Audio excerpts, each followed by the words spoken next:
Okay, I'm going to attempt to answer this question. It is by far the question I get asked the most often regarding Donald Trump's corruption and the spiritual darkness surrounding him. Amen. Why doesn't anyone see this? Well, a lot of people do see it. One of the problems that we're having is that not enough people want to talk about it.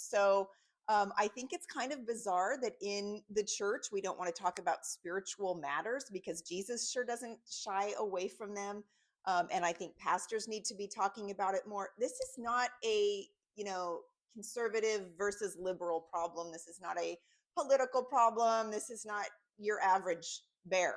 We are in a First John 2:18 situation here, and it needs to be addressed from a spiritual angle. So in Luke 11, 22, actually backing up to verse 21, when a strong man, fully armed, guards his own homestead, his possessions are undisturbed.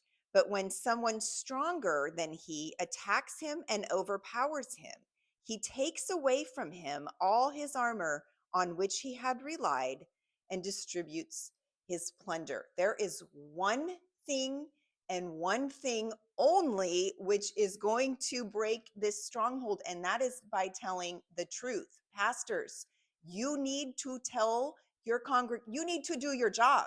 You need to do your job and tell the truth, because what Donald Trump is relying on is lies. He's just hiding behind a very thick, muddy mess of lies and darkness and corruption that has elevated him. It is a result of Fox News and similar propaganda, but it's also a result of pastors not doing their job. You are supposed to be alerting people to this kind of stuff. Also, you're supposed to be protecting the people that are being bullied. You're not supposed to be protecting the bully. So he is relying on darkness, and that is where we need to expose,